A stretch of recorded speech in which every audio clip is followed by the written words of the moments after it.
Hello everyone.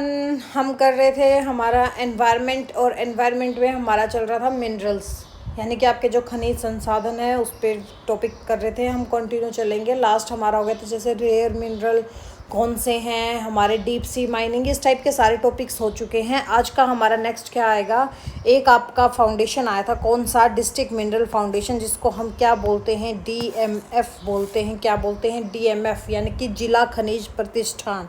Hindi में इसको हम क्या बोलते हैं? जिला खनिज प्रतिष्ठान। क्या बोलते हैं? जिला खनिज प्रतिष्ठान। जो ये जिला खनिज प्रतिष्ठान है या आपका डिस्ट्रिक्ट मिनरल फाउंडेशन है, ये कैसी है? ये एक नॉन प्रॉफिट ट्रस्ट है। कैसी है? नॉन प्रॉफिट ट्रस्ट है, यानी कि जिसको हम गैर लाभकारी ट्रस्ट बोल देते हैं। इसकी स्थापना कब हुई थी? इसकी स्थापना हुई थी 2015 में। किस अमेंडमेंट से हुई थी? जो आपकी माइंस एंड मिनरल्स अब अमेंडमेंट आया था 2015, उसी के तहत हुई थी। यानी कि किसके तहत हुई थी? Mines and minerals development and regulation amendment act 2015 के तहत हुई थी। इसका उद्देश्य ही क्या है भाई? खनन प्रभावित क्षेत्रों और वहाँ रहने वाले लोगों के कल्याण और उनके विकास के लिए कार्य करना। इसकी स्थापना का उद्देश्य क्या था? इसकी स्थापना का उद्देश्य क्या हो सकता है भाई? जहाँ लोग रह रहे हैं वहाँ पे खनन कार्य हो रहा है, तो वो लोग इससे प्रभावित हो रहे थे। भाई खनन प्रभावित लोगों का सामाजिक और आर्थिक विकास करना, उनके स्वास्थ्य और शिक्षा की सुविधाओं में सुधार करना, पीने के लिए पानी, स्वच्छ जल, स्वच्छता की व्यवस्था करना, पर्यावरण संरक्षण और उनका रिहेबिलिट करना, यानी कि पुनर्वास का कार्य करना, और आजीविका और कौशल विकास को बढ़ावा देना। जो ये डीएमएफ है, इसके लिए फंडिंग कहाँ से आती है? जो डीएमएफ के लिए धन हो गया, या ये कह दो खनन पट्टा लीज पे ली जाती है। माइनिंग कैसे करते हैं? माइनिंग लीज पे लेके धारकों द्वारा डीएमएफ कंट्रीब्यूशन से प्राप्त होता है, और जो इससे संबंधित राशि है उस जिले के डीएमएफ, यानी कि जो आपका डिस्ट्रिक्ट मिनरल फाउंडेशन ट्रस्ट है, उसमें जमा की जाती है। उसी जिले के खनन प्रभावित क्षेत्रों पर ही वो खर्च की जाती है ये पैसा। तो अगर हम प्रमुख कार्य देखें डीएमएफ के, वो कार्य कौन कौन से हैं भाई? स्वास्थ्य सेवाओं का विकास करना, शिक्षा और छात्रावास पे काम करना, पेयजल और स्वच्छता पे, पर्यावरण संरक्षण और वृक्षारोपण पे, सड़क और आधारभूत ढांचे पे, आजीविका और कौशल विकास पे। इसका जो संचालन है वो कैसे किया जाता है? जितना भी प्रत्येक जो हमारा खनन प्रभावित डिस्ट्रिक्ट होती है वहाँ पे एक डीएमएफ का गठन किया जाता है, जिसका संचालन आपकी जो स्टेट गवर्नमेंट है उसके द्वारा बनाए गए रूल और रेगुलेशन के अकॉर्डिंग ही वो चीज़ चलती है। तो आपसे यहाँ से क्या क्वेश्चन पूछ सकता है कि डीएमएफ की स्थापना कब हुई थी? 2015 में। कौन सा लॉ पास हुआ था भाई? Mine and minerals development and regulation amendment act 2015। उद्देश्य क्या था? खनन प्रभावित क्षेत्रों का विकास करना। प्रकृति कैसी है? ये नॉन प्रॉफिटेबल ट्रस्ट है। इसके इनकम का स्रोत क्या है भाई? जो खनन कंपनियां हैं वो लीज पे लेती हैं, और डीएमएफ का इसमें योगदान होता है। ठीक है। फिर आगे हमारा आता है PMKKY स्कीम, यानी कि प्रधानमंत्री खनिज क्षेत्र कल्याण योजना। क्या है? प्रधानमंत्री खनिज क्षेत्र कल्याण योजना। ठीक है। PMKKY कौन सी योजना है हमारी? प्रधानमंत्री खनिज क्षेत्र कल्याण योजना। ये भी कब स्टार्ट हुई थी? ये भी भैया आपके 2015 में शुरू की गई थी। ठीक है। इसका उद्देश्य क्या था? जितना भी खनन प्रभावित हमारा क्षेत्र है वहाँ के रहने वाले लोगों का समग्र विकास करना, होल डेवलपमेंट करना। और जो ये योजना है ये डीएमएफ के माध्यम से ही लागू की गई थी। ठीक। इसका उद्देश्य क्या है भाई? खनन प्रभावित लोगों के जीवन में सुधार करना, स्वास्थ्य में सुधार करना, शिक्षा में सुधार करना, स्वस्थ पेयजल प्रोवाइड करवाना, प्रदूषण को नियंत्रण करना, और आजीविका और कौशल विकास को बढ़ावा देना। ठीक है। इसके अगर हम प्रमुख क्षेत्रों की बात करें तो भाई स्वास्थ्य सेवाएं होगी, शिक्षा होगी, समाज पोषण, महिलाएं और बच्चों का कल्याण हो गया। इसमें आपके पर्यावरण संरक्षण की बात करते हैं, जैसे सड़कों और पुलों की बात आती है, बिजली प्रोवाइड करना, संचार सुविधाएं प्रोवाइड करना, सिंचाई की फैसिलिटी प्रोवाइड करना, आवास और आधारभूत सुविधाएं देना। ठीक है।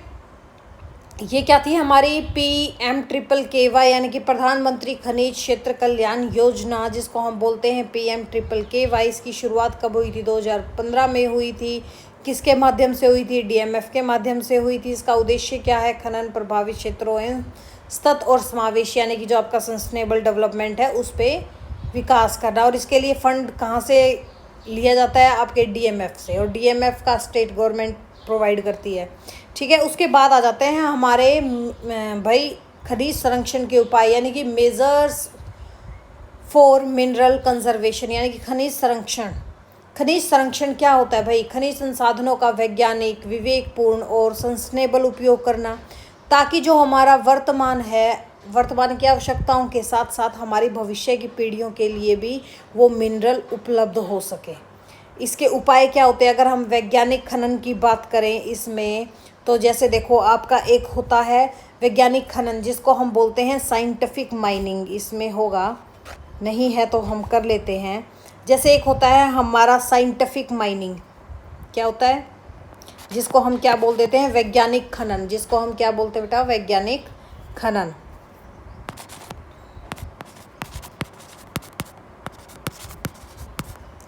वैज्ञानिक खनन, साइंटिफिक माइनिंग यानी कि आधुनिक तकनीकों का उपयोग करते हैं भाई हम इसमें। खनिजों की बर्बादी को रोकते हैं, अधिकतम खनिज का सुरक्षित निष्कर्षण करते हैं। फिर आ जाता है हमारा जैसे रिसाइकलिंग, भाई धातुओं और अन्य खनिजों का पुनः उपयोग करना, नए खनन की आवश्यकताएं जिससे कम होती हैं और ऊर्जा और लागत की बचत होती हैं। फिर जैसे हमारे सब्स्टिट्यूट्स यानी कि यूजेस ऑफ सब्स्टिट्यूट्स करते हैं भाई, जो भी हमारे रेयर मिनरल्स हैं उनके स्थान पर हम एक सब्स्टिट्यूट पदार्थों का यूज़ करते हैं। ठीक है, प्राकृतिक संसाधनों पर उसकी वजह से दबाव कम होता है।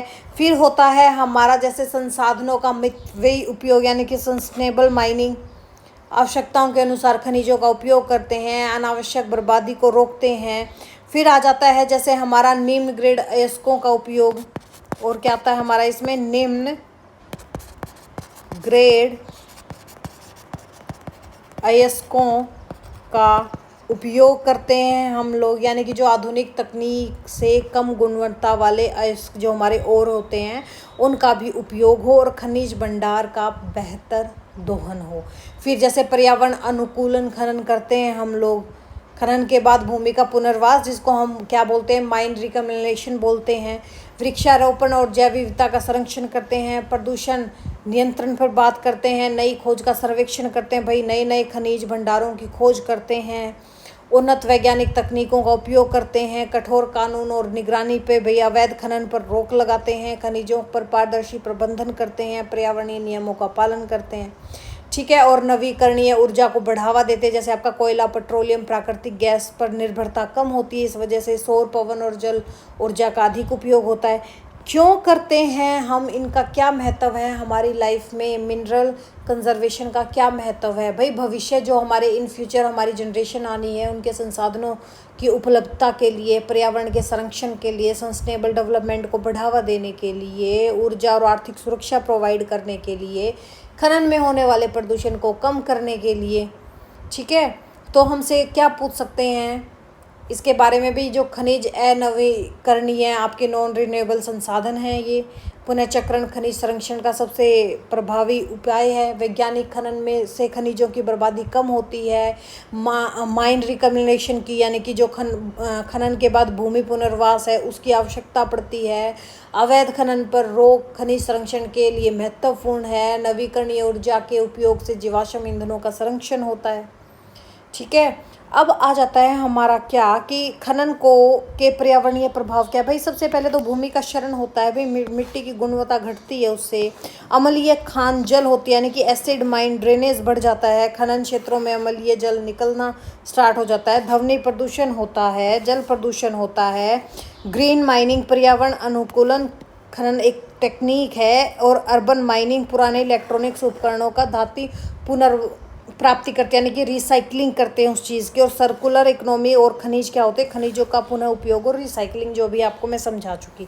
अब नेक्स्ट हमारा क्या है? क्रिटिकल मिनरल्स कौन कौन से हैं जो हमें मिलते हैं हमारे अर्थ पे? ऐसे खनिज जो आधुनिक तकनीक जैसे आपके ईवी हो गए, सेमीकंडक्टर मोबाइल्स हो गए, आपका सोलर सिस्टम हो गया, हमारी विंड एनर्जी होगी, हमारी बैटरीज होगी, या हमारे जो देश की रक्षा के लिए जो उपकरण बनते हैं उनके लिए क्रिटिकल मिनरल्स यूज़ होते हैं। ऐसे खनिज जो आधुनिक तकनीक और राष्ट्रीय सुरक्षा हेतु आवश्यक होते हैं। क्रिटिकल मिनरल्स कौन से होते हैं? वे खनिज जो किसी देश की अर्थव्यवस्था, राष्ट्रीय सुरक्षा और आधुनिक तकनीक के लिए बहुत ज़रूरी होते हैं, लेकिन उनकी आपूर्ति सीमित और जोखिमपूर्ण भी होती है। इनका यूज़ हम जैसे हमारे इलेक्ट्रॉनिक व्हीकल्स हो गए, पवन ऊर्जा होगी, सौर ऊर्जा होगी, बैटरियाँ होगी, सेमीकंडक्टर्स हो गए, मोबाइल्स हो गए, इन उपकरणों में यूज़ करते हैं। इनकी विशेषताएं क्या होती हैं?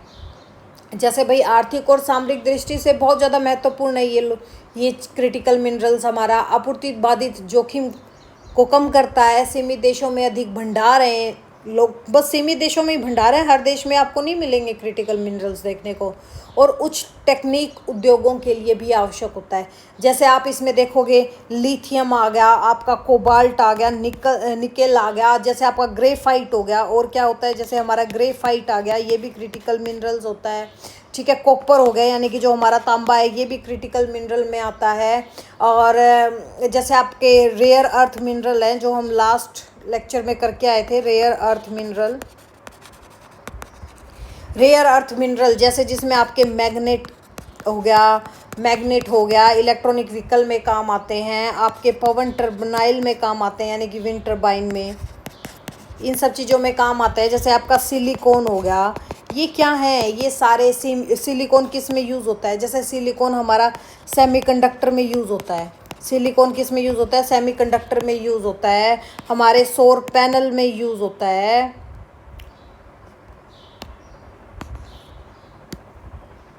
सौर पैनल में यूज़ होता है।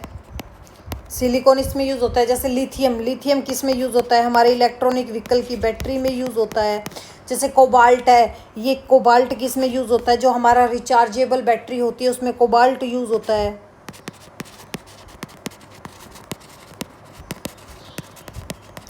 जैसे आपका निकिल है, निकिल किस में यूज़ होता है? निकिल हमारा जैसे स्टेनलेस स्टील हो गया, बैटरी हो गया, उसमें यूज़ होता है।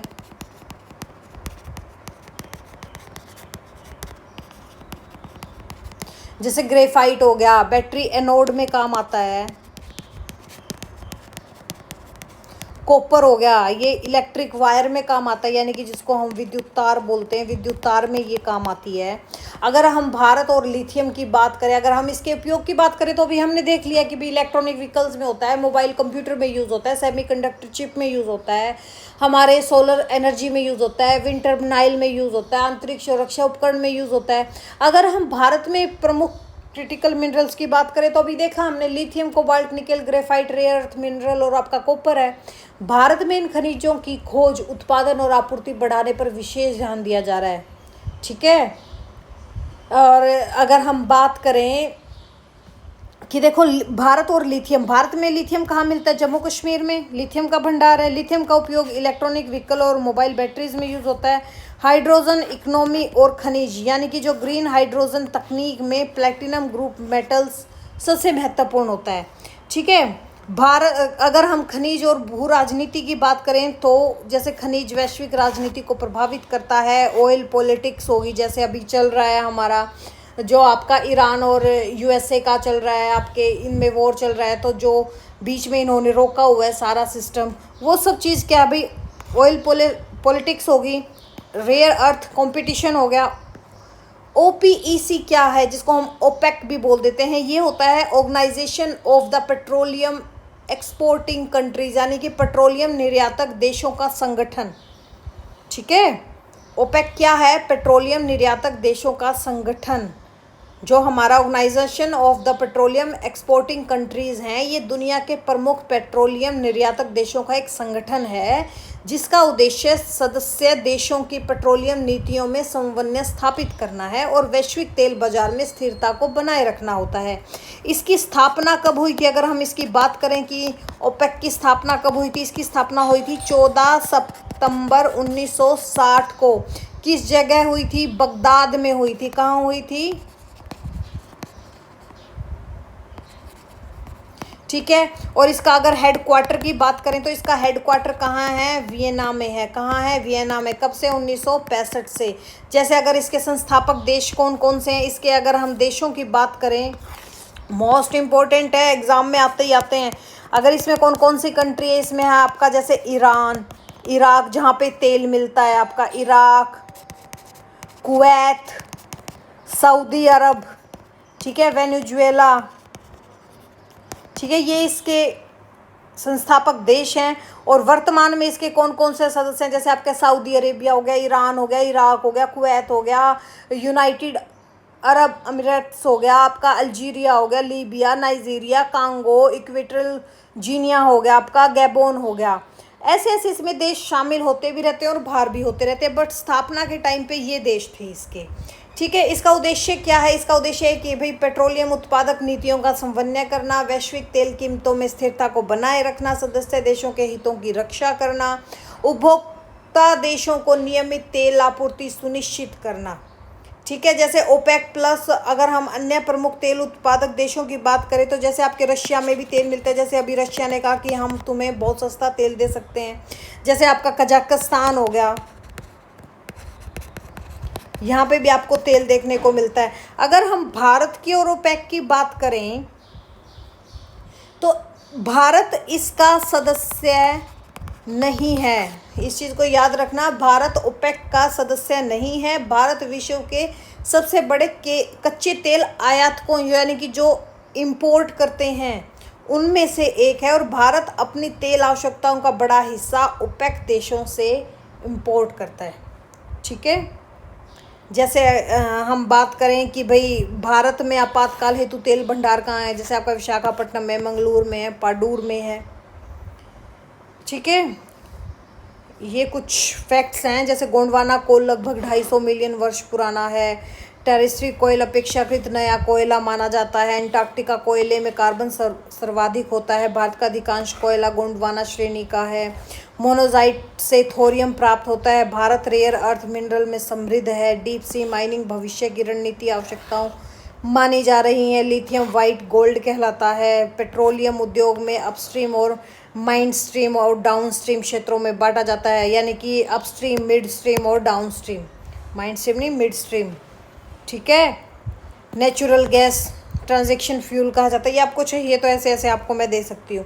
फिर बात आ जाती है कि मिनरल एक्सप्लोरेशन क्या होता है, खनिज अन्वेषण क्या होता है। खनिज अन्वेषण एक साइंटिफिक प्रोसेस होता है जिसके द्वारा पृथ्वी के अंदर जो छिपे हुए हैं हमारे मिनरल्स हैं उनकी खोज करना, पहचान करना, उनकी क्वांटिटी, उनके ग्रेड और आर्थिक उपयोगिता का पता लगाते हैं। इसका मुख्य उद्देश्य क्या निर्धारित करता है, सिर्फ यही कि किसी भी देश में जो माइनिंग करते हैं उसके आर्थिक रूप से लाभदायक भी है या वो मिनरल नहीं है लाभदायक, सिर्फ ये करते हैं। इनका उद्देश्य क्या होता है भाई, नई खनिज भंडारों की खोज करना, खनिज की मात्रा और गुणवत्ता का आंकलन करना, खनन की जो फैसिलिटी होती है उसका अध्ययन करना, देश के खनिज और सुरक्षा को बढ़ावा देना। इसके अन्वेषण की विधियां कौन कौन सी है, अगर हम इसकी विधियों की बात करें तो मिनरल एक्सप्लोरेशन की विधियां कौन सी होती हैं। एक तो होता है हमारा जियोलॉजिकल सर्वे, जिसको हम बोलते हैं भूवैज्ञानिक सर्वेक्षण, यानी कि चट्टानों का अध्ययन करना, शैल और खनिजों की पहचान करना और आपके भू मानचित्र जियोलॉजिकल मैपिंग को तैयार करना। एक सबसे पहले होता है हमारा प्रारंभिक सर्वेक्षण, जिसको हम बोलते हैं रिकॉनेंस सर्वे बोल देते हैं भाई, सैटेलाइट इमेज बनाना, इसको हम यहाँ से लो, इसको एक बोलते हैं हम प्रारंभिक सर्वेक्षण। प्रारंभिक सर्वेक्षण में क्या क्या चीज़ होती है, जैसे आपकी सैटेलाइट इमेज क्रिएट करना यानी कि उपग्रह चित्र, हवाई सर्वेक्षण करना और आपके पुराने भूवैज्ञानिक आंकड़ों का अध्ययन करना। फिर आ जाता है हमारा जियोफिजिकल सर्वे आता है। फिर हमारा क्या आता है, भूभौतिकीय सर्वे, जियोफिजिकल सर्वे। जियोफिजिकल सर्वे यानी कि वहाँ पे हम चेक करते हैं कि भाई सिस्मिक सर्वेक्षण करते हैं, ग्रेविटिक सर्वेक्षण करते हैं, मैग्नेटिक सर्वेक्षण करते हैं यानी कि चुंबकीय सर्वेक्षण करते हैं, इसमें हम गुरुत्वीय सर्वेक्षण करते हैं, और आपका भूकंपीय सर्वेक्षण करते हैं और विद्युत प्रतिरोधकता चेक करते हैं। और क्या चेक करते हैं, विद्युत प्रतिरोधकता, जिसको हम क्या बोलते हैं, इलेक्ट्रिकल रेसिस्टिविटी। ठीक है। फिर जैसे आ जाता है हमारा जियो केमिकल सर्वे, भू रासायनिक सर्वेक्षण, जहाँ पे आप मिट्टी, जल, चट्टानों के नमूनों का रासायनिक विश्लेषण करते हैं। उसके बाद हम ड्रिलिंग करते हैं कि भाई एक होती है जैसे हमने लास्ट लेक्चर में भी किया था कोल्ड ड्रिलिंग। ठीक है। नमूने निकाल कर प्रयोगशाला में परीक्षण भी करते हैं। फिर हम नारे जैसे रिसोर्स एस्टीमेट लगाते हैं कि भाई रिसोर्स का एस्टीमेट क्या है, संसाधन मूल्यांकन क्या है, खनिज की मात्रा क्या है, उसकी गुणवत्ता क्या है, उसका आर्थिक मूल्य करते हैं। ठीक है। जैसे भारत में अगर हम बात करें तो जैसे आपका जो जीएसआई है, रिमोट सेंसिंग है, आधुनिक तकनीकों की बात करें तो जैसे हमारा रिमोट सेंसिंग है, जीआईएस हो गया आपका, जियोग्राफिक इंफॉर्मेशन सिस्टम। इसकी स्थापना कब हुई थी, 1851 में। मुख्यालय कहाँ है इसका, कोलकाता में। इसका कार्य क्या भी, खनिज की खोज करना, भू वैज्ञानिक मानचित्रण करना, भूकंप का अध्ययन करना। ठीक है। जैसे ड्रोन सर्वेक्षण हो गया हमारा, कृत्रिम बुद्धिमत्ता जो हमारी आर्टिफिशियल इंटेलिजेंस है उस पर आधारित विश्लेषण करना, 3D भू आकृतिक मॉडलिंग करना। जैसे भारत की प्रमुख संस्थाएं कौन कौन सी है, एक तो हमारी होगी जीआईएस यानी कि जियोलॉजिकल सर्वे ऑफ इंडिया। फिर जैसे हमारी mineral exploration and consultancy limited हो गया हमारा, atomic mineral directorate for exploration and research हो गया, आईबीएम हो गया, इंडियन ब्यूरो ऑफ माइंस हो गया, जिसकी स्थापना 1948 में हुई थी, जिसका मुख्यालय आपके नागपुर में है। इसका कार्य क्या है भी, मिनरल कंजर्वेशन पे काम करना, खनन के नियमों पे काम करना और खनिज के आंकड़ों पे काम करना। ठीक है। फिर अगर हम बात करें भाई मिनरल रिजर्व वर्सेस रिसोर्सेज की बात करें, यानी कि खनिज भंडार और खनिज संसाधन में क्या अंतर होता है, क्या अंतर होता है, मिनरल रिसोर्सेज क्या होते हैं, क्या होते हैं मिनरल रिसोर्सेज। भाई पृथ्वी में मौजूद खनिज जिनके होने का भूवैज्ञानिक प्रमाण हो, जिनके अस्तित्व की संभावना हो, जिनका एक भूवैज्ञानिक प्रमाण हमारे पास हो। और मिनरल रिजर्व क्या होता है, संसाधन का वो भाग जिसे वर्तमान टेक्निक यानी कि वर्तमान तकनीक और लागत पर लाभदायक रूप से निकाला जा सके, आर्थिक रूप से निकाले जा सकने वाले खनिज होते हैं। ठीक है। अगर हम आर्थिक दृष्टि से बात करें, जो मिनरल रिसोर्सेज है हमारा, आर्थिक रूप से निकालना आवश्यक नहीं होता, लेकिन जो हमारा रिजर्व है आर्थिक रूप से निकालना संभव और लाभदायक होता है। ठीक है। आगे देखो आप, आगे क्या आ गया हमारा कि देखो जैसे ओरे और आपका जो गेंग्यू होता है, गेंग्यू बोलते हैं इसको, गेंग्यू। अयस्क, अयस्क क्या होता है, ऐसी चट्टान जिसमें लाभकारी धातु प्राप्त हो सके। ओरे हो गया, अयस्क हम अच्छे से कर सके। और गेंग्यू क्या होता है, अयस्क में उपस्थित अनुपयोगी पदार्थ जो वेस्टेज होता है, वेस्टेज जिसका कोई यूज़ नहीं होता, उसको बोलते हैं हम गेंग्यू। ठीक है। एक होता है स्मेल्टिंग यानी कि गलन, उच्च ताप पर धातु निकालने की प्रक्रिया। एक होता है बेनिफिकेशन ऑफ ओरे, अयस्क में अशुद्धियों को हटाना। ठीक है। अगर हम बात करें भारत में प्रमुख इस्पात संयंत्र, major steel plant in India, तो कौन कौन से हैं। इस्पात उद्योग भारत के क्या हैं, आधारभूत उद्योगों में से एक हैं। अधिकांश बड़े इस्पात संयंत्र लौह अयस्क के हैं, कोल के हैं, वाटर और हमारे ट्रांसपोर्ट के हैं, इनकी सुविधा के लिए लगाए गए हैं। जैसे आपका आ गया Bhilai steel plant. Bhilai steel plant कहाँ पर है, भिलाई में ही है। कहाँ पर है, भिलाई में। कौन से उसमें, छत्तीसगढ़ में है। और इसका अगर हम सहयोगी देश देखें, सहयोगी देश भी तो थे इनके, सहयोगी देश कौन कौन सा है, सहयोगी देश जैसे आपका भिलाई का था यूएसएसआर, क्या था, यूएसएसआर था ना, पूर्व सोवियत संघ था। फिर जैसे हमारा बोकारो है, बोकारो कहाँ पर है, बोकारो में है, झारखंड में। इसका सहयोगी देश कौन सा था, इसका भी यूएसएसआर था सहयोगी देश। ठीक है। फिर जैसे हमारा और क्या आ गया, दुर्गापुर वाला आ गया, जो दुर्गापुर वेस्ट बंगाल में है आपके। ठीक है। इसका कौन था, यूके था सहयोगी देश, यूनाइटेड किंगडम था। फिर जैसे हमारा दुर्गापुर हो गया, बोकारो हो गया, राउरकेला। राउरकेला जो है वो राउरकेला उड़ीसा में है। राउरकेला कहाँ पर है आपका, ओडिशा में है। और ये जर्मनी की सहायता से लगाया गया था। किसकी सहायता से लगाया गया था, जर्मनी की सहायता से लगाया गया था। फिर जैसे हमारा विशाखापट्टनम वाला है जो आंध्र प्रदेश में है, इसका सहयोगी देश भाई भारत है, स्वदेशी परियोजना है ये। ठीक है। ये कौन सी थी, ये स्वदेशी ही परियोजना है आपकी। और कौन कौन से हैं अगर आपको याद आते हैं, जैसे एक है आपका Salem steel plant. Salem steel plant हो गया जैसे आपका, सेलम स्टील प्लांट सेलम में ही है। सेलम कहाँ है आपका, तमिलनाडु में है, भारत ने ही ये लगाया था। फिर जैसे आपका विजयनगर स्टील प्लांट है एक, कौन सा है, विजयनगर स्टील प्लांट है, विजयनगर स्टील प्लांट। जो ये विजयनगर स्टील प्लांट है कहाँ पे, विजयनगर में, ये विजयनगर कहाँ पे, कर्नाटक में। और ये भी भारत के ही द्वारा लगाया गया प्लांट था हमारा। ठीक है, किसके द्वारा लगाया गया प्लांट था भाई, भारत के द्वारा लगाया गया प्लांट था। और कौन कौन से हमारे, भिलाई, राउरकेला, दुर्गापुर, बोकारो, बनपुर, सेलम, यही हैं। अगर हम बात करें कि भाई भिलाई संयंत्र, इस्पात संयंत्र, इसका सहयोगी देश कौन सा है, रशिया, ये हमने कर लिया। राउरकेला का कौन सा है, जर्मनी। दुर्गापुर का कौन सा है, यूनाइटेड किंगडम है। अगर बात कर दे ये कि भाई भारत का पहला आधुनिक इस्पात संयंत्र कौन सा है, कौन सा है भारत का पहला आधुनिक इस्पात संयंत्र, कौन सा है आपका, टाटा स्टील प्लांट। कौन सा है, टाटा स्टील प्लांट। जो टाटा स्टील प्लांट है इसकी स्थापना कब हुई थी, कब हुई थी, 1907 में। किन्होंने की थी, जमशेद जी टाटा के द्वारा।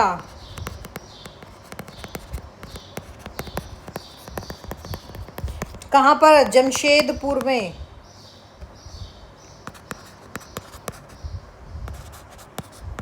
जमशेदपुर कहाँ है आपका, झारखंड में। कहाँ है, झारखंड में।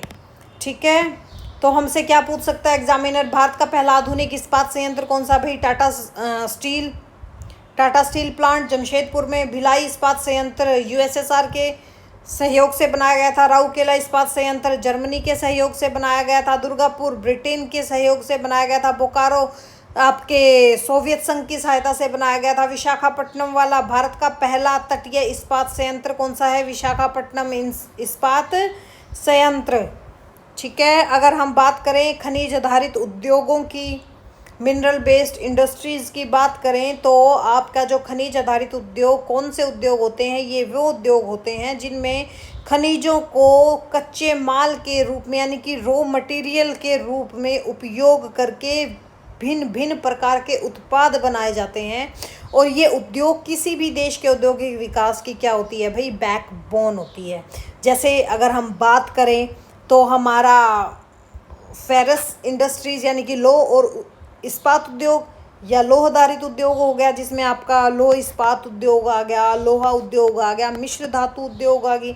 इसके लिए कच्चा अयस्क चाहिए हमें कच्चे माल के लिए, और कोयला चाहिए। कौन सा कोयला चाहिए, कोकिंग कोयला चाहिए। कौन सा कोयला चाहिए, कोकिंग कोयला चाहिए। चूना पत्थर चाहिए। ठीक है, किस किस के लिए होते हैं, जैसे आपकी स्टील इंडस्ट्री होगी, इसके लिए चाहिए भाई हमें ये।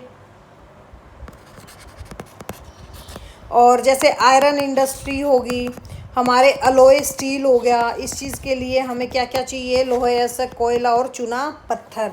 फिर जैसे एल्युमिनियम उद्योग भी हो गए हमारे। अगर एल्युमिनियम उद्योग के लिए कच्चा माल कौन सा चाहिए, बॉक्साइट चाहिए। हमारा जैसे सीमेंट उद्योग हो गया, सीमेंट उद्योग के लिए कौन सा कच्चा माल चाहिए, चूना पत्थर चाहिए। उर्वरक उद्योग में कौन सा कच्चा माल चाहिए, फास्फोट और पोटैश चाहिए। खनिज और ऊर्जा सुरक्षा की बात करें, एनर्जी सिक्योरिटी की, तो देश की ऊर्जा आवश्यकताओं के लिए ये सुनिश्चित करता है। और कौन कौन से मिनरल होते हैं, एक तो देखो लोह वाला हो गया, एक होता है अलोह धातु उद्योग,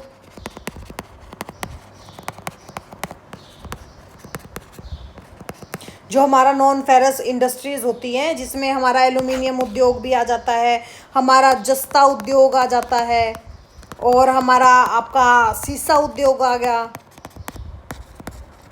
और तांबा उद्योग आ गया। ठीक है, और जैसे सीमेंट उद्योग किस में आ जाता है, नॉन मेटेलिक इंडस्ट्रीज में आ जाता है। ये किस में आ जाता है आपका, नॉन मेटेलिक इंडस्ट्रीज में आ जाता है। जैसे आपका सीमेंट उद्योग हो गया, कांच उद्योग हो गया, सीसा और कांच अलग अलग होता है, कांच उद्योग हो गया, सिरेमिक उद्योग हो गया,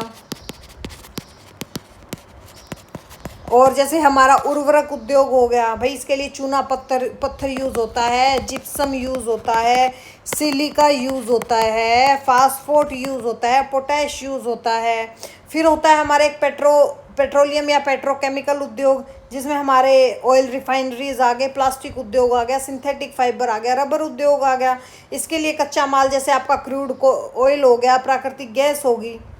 ठीक है, तो देखो इस्पात उद्योग के लिए लोहा ऐसा यूज होता है। एल्यूमिनियम उद्योग का प्रमुख कच्चा माल क्या होता है? बॉक्साइट होता है। सीमेंट का क्या होता है? चूना पत्थर होता है। तांबे का क्या होता है? कॉपर ओरी हो गया आपका। उर्वरक उद्योग में जैसे आपका फास्फेट, नेचुरल गैस होगी। पेट्रोकेमिकल में आपका पेट्रोलियम हो गया, जैसे आपका जमशेदपुर इस्पात के लिए फेमस है, भिलाई भी इस्पात का है, आपका राउरकेला इस्पात उद्योग हो गया। कोरबा में एल्यूमिनियम हो गया। कोरबा में कौन सा है? कोरबा में एल्यूमिनियम हो गया आपका।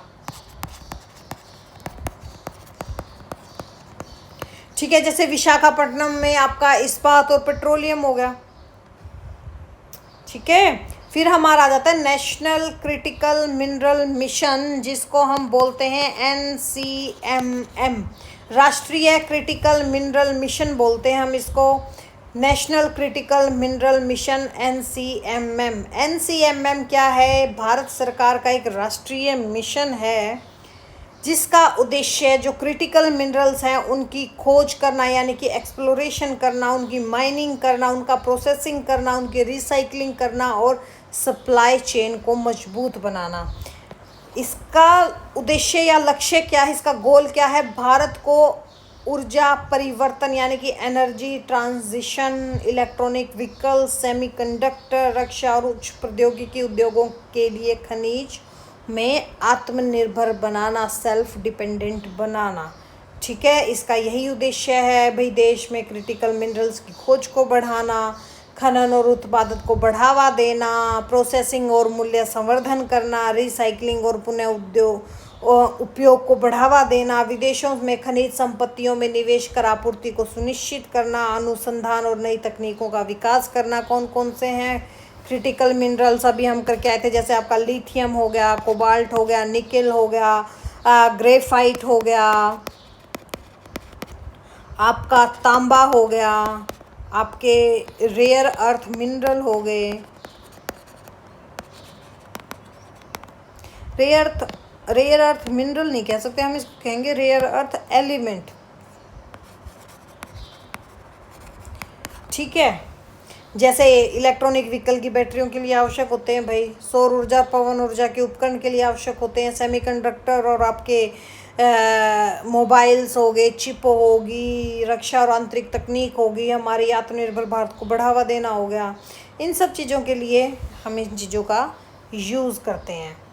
ठीक है, जैसे देखो लिथियम इलेक्ट्रॉनिक व्हीकल की बैटरीज में यूज़ होता है, कोबाल्ट बैटरीज में यूज़ होता है, निकल स्टेनलेस स्टील में यूज़ होता है, ग्रेफाइट बैटरी एनोड में काम आता है, आपका रेयर अर्थ इलेक्ट्रॉनिक्स में काम आता है।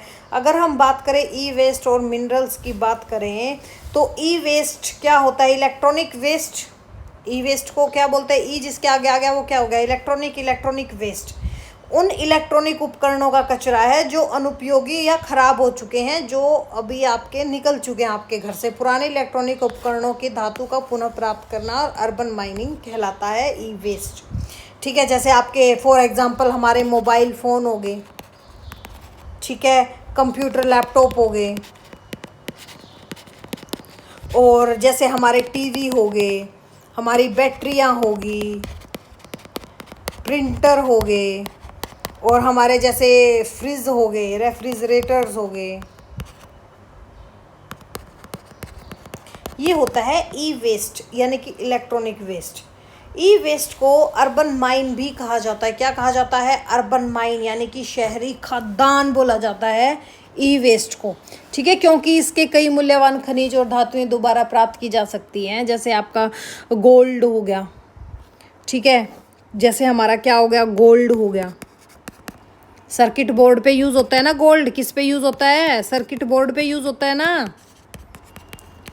जैसे आपकी सिल्वर हो गया, चांदी होगी। सिल्वर किस पे यूज़ होता है? इलेक्ट्रॉनिक कंटेक्ट के लिए। आपका तांबा यूज़ हो गया बार बार में। आपका एल्यूमिनियम हो गया। जैसे आपका लिथियम हो गया, लिथियम किस में होता है? बैटरियों में ना। जैसे आपका कोबाल्ट हो गया भाई, इलेक्ट्रॉनिक व्हीकल और मोबाइल बैटरीज में यूज़ होता है हमारा। जैसे निकल हो गया, और हमारे रेयर अर्थ मिनरल हो गए, जैसे मैग्नेट, स्पीकर, हार्ड डिस्क में यूज़ होते हैं। समझ में आ गया? फिर हम बात करते हैं भारत और ई वेस्ट की, यानी कि भारत और इलेक्ट्रॉनिक वेस्ट क्या है। भारत में इलेक्ट्रॉनिक वेस्ट सबसे तेज़ी से बढ़ने वाली एक वेस्ट श्रेणियों में से एक है। मोबाइल फ़ोन हो गए, हर 6 महीने चेंज करते हैं। कंप्यूटर हो गया हमारा, टीवी, रेफ्रिजरेटर, एयर कंडीशनर, हमारे और भी एक्सेट्रा इलेक्ट्रॉनिक उपकरण हैं जो भाई हम नए नए का शौक चढ़ा रहता है, वो सब भारत और ई वेस्ट का ही काम है। जैसे आपके mobile phone, computer, laptop, TV, battery, refrigerator, AC, इनमें आपका सोना निकलता है, चांदी निकलती है, तांबा होता है, एल्यूमिनियम, लिथियम, कोबाल्ट, निकेल, हमारे रेयर अर्थ एलिमेंट्स होते हैं। ठीक है, अब इससे आगे का हम नेक्स्ट लेक्चर में करें। अगर हम ई वेस्ट की बात करें ना, भारत में ई वेस्ट की अगर आपको आगे करना है तो एक इसमें आता है ईपीआर। ईपीआर क्या होता है? ये प्रबंधन का काम करती है, यानी कि एक्सटेंडेड प्रोड्यूसर रिस्पॉन्सिबिलिटी। इलेक्ट्रॉनिक उत्पाद बनाने वाली जितनी भी कंपनियां हैं वो जिम्मेदारी लेती हैं इसकी कि उत्पादकों के जीवन चक्र में अंत में उनके संग्रह और रिसाइकलिंग की व्यवस्था करें। ई वेस्ट रिसाइकलिंग होती है, सर्कुलर इकोनॉमी के काम आते हैं। और जो ये बना था हमारा ई वेस्ट मैनेजमेंट रूल, ई वेस्ट मैनेजमेंट रूल बना था आपका 2022 में। कब बना था? 2022 में बना था। ठीक है, कब बना था? 2022 में बना था। और इससे आगे का हम करेंगे अब हमारे नेक्स्ट लेक्चर में, जिसमें हम बात करेंगे ग्रीन एनर्जी ट्रांजिशन और खनिज की। आपके आ जाएंगे सोलर पैनल वाला भी आएगा शायद, हाँ। ठीक है, ये सब करेंगे हम नेक्स्ट लेक्चर में। तो चलो मिलते हैं नेक्स्ट लेक्चर में। Thank you, have a nice day.